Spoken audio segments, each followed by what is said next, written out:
हालांकि स्टॉक अब दिन के ऊपरी स्तर पर कारोबार कर रहा है, 2% ऊपर कर रहा है ट्रेड। रत्नेश गोयल आज के एक्सपर्ट हमारे साथ मौजूद हैं, उनसे मार्केट पर भी आउटलुक ले लेते हैं और साथ ही स्टॉक पर भी उनका व्यू ले लेते हैं। रत्नेश, क्या व्यू मारुति पर, अब जिन्होंने भी नतीजों से पहले खरीदारी की पोजीशंस इनिशिएट की हो, उनको प्रॉफिट्स लेने हैं या अभी भी होल्ड करना है?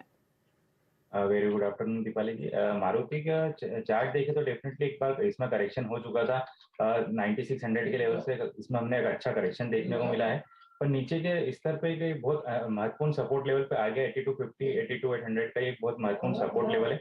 इसमें वॉल्यूम हमको अच्छा देखने को मिल रहा है, तो मुझे ऐसा लगता है कि अभी इसको होल्ड कर सकते हैं 8250 के स्टॉप लॉस से, जिसने भी अभी खरीदी करी नीचे के लेवल पे।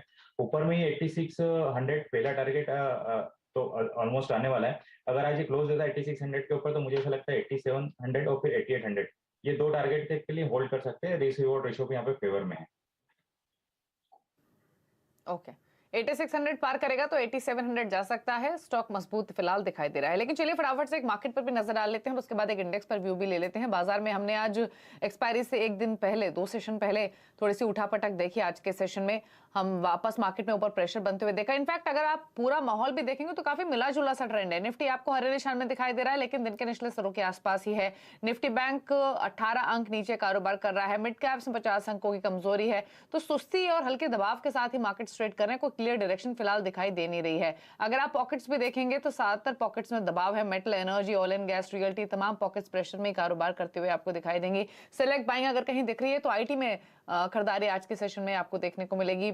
इसके अलावा बाकी तमाम पॉकेट्स दबाव के साथ ही कर रहे हैं ट्रेड। मार्केट की ब्रेथ भी आप देखेंगे तो गिरने वाले स्टॉक्स की संख्या ज्यादा है, तो स्लाइटली नेगेटिव साइड पर ब्रेथ ज्यादा है, बट 50-50 रेशियो आप कह सकते हैं। 1285 स्टॉक्स बढ़ने वाले हैं और 1522 स्टॉक्स गिरने वाले हैं आज के सेशन में, जो ट्रेड कर रहे हैं दबाव के साथ।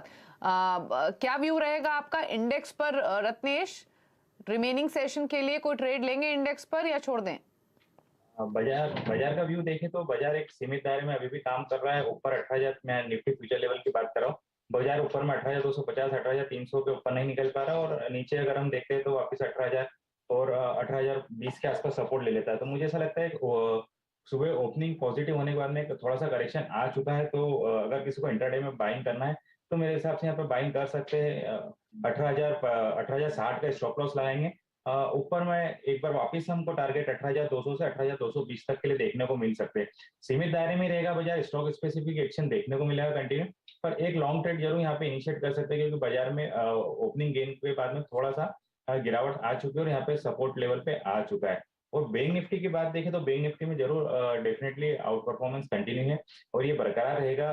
बैंक निफ्टी ने इवन के अपने 50 दिन मूविंग एवरेज डेली चार्ट, यहाँ पे मैं बैंक निफ्टी फ्यूचर के चार्ट की बात कर रहा हूँ, तो उसके ऊपर भी इसने क्लोज दे दिया, मतलब ऑलमोस्ट आ चुका है। तो इस कारण से ये आउट परफॉर्मेंस इसका कंटिन्यू रह सकता है। और ये एक अच्छे महत्वपूर्ण सपोर्ट 42,700, ये एक अच्छा यहाँ पे सपोर्ट है इसको। तो यहाँ पे भी रिस्क रिवॉर्ड रेशियो लॉन्ग की साइड में एक सपोर्ट कर रहा है, तो 42,650 का स्टॉप लॉस लगाएंगे।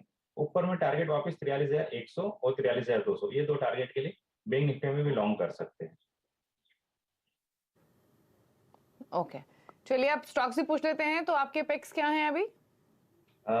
डेफिनेटली आईटी सेक्टर हमको सपोर्ट कर रहा है, तो एक आईटी सेक्टर में से रहेगा एचसीएल टेक। एचसीएल टेक में एक अच्छा हमको वॉल्यूम देखने को मिल रहा है, एक कंसोलिडेशन का ब्रेकआउट दे रहा है और नवंबर के हाई के ऊपर निकल रहा है। तो मुझे ऐसा लगता है एचसीएल टेक में जरूर बाय करना चाहिए। एक पोजिशनल भी बेट इसमें कर सकते हैं, 1110 रुपए का स्टॉप लॉस लगाना चाहिए। ऊपर में टारगेट 1200 रुपए तक का आ सकता है। दूसरा पिक रहेगा पूना वाला, इसमें कंसोलिडेशन चल रहा था, करेक्शन हुआ और अभी 200 मूविंग एवरेज के अपने ऊपर आ गए, की एवरेज इसके भी ऊपर आ गया। आज के सत्र में एक अच्छा वॉल्यूम देखने को मिला हमको, तो मुझे ऐसा लगता है कि इसमें ऊपर में वापस से 335 350 से लेवल हमको देखने को मिल सकते हैं और स्टॉप लॉस इसमें लगाएंगे हम 290 रुपए का। ओके, चलिए तो 290 का स्टॉप लॉस। तेजी का ट्रेड आप पूना वाला फिनकॉर्प पे ले सकते हैं, 7% ऊपर आज के सेशन में कर रहा है ट्रेड।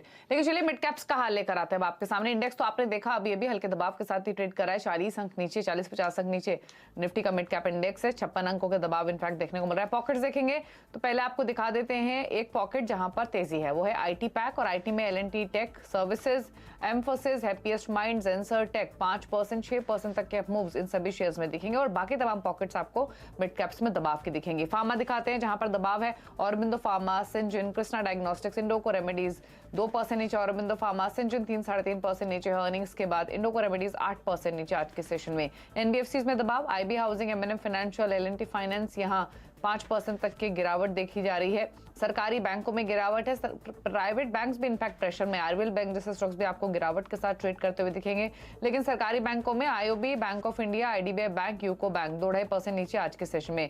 रियल्टी आखिर में यहाँ पर फिनिक्स, डीएलएफ, उबरा रियल्टी दबाव के साथ कारोबार करते हुए 2.5% नीचे। फिनिक्स मिल, डीएलएफ भी 1% नीचे आज के सेशन में ट्रेड कर रहा है। लेकिन अब बात करेंगे अर्निंग्स की। सिंचन के नतीजे जो आए हैं वो मिले जुले रहे हैं। तीसरी तिमाही में कंपनी की आय मुनाफा अनुमान से कम रहा है, लेकिन लगातार दूसरी तिमाही में आय 20% के ऊपर रही है। मार्जिन भी अनुमान के मुताबिक रहे हैं। नतीजों पर बातचीत करने के लिए सिंचन के सीईओ महेश भालगट हमारे साथ मौजूद है। महेश जी नमस्कार, स्वागत है आपका। तो पहले तो अगर अर्निंग्स में हम मार्जिन के पिक्चर देखें तो तिमाही आधार पर मार्जिन सुधरे हैं, तो मार्जिन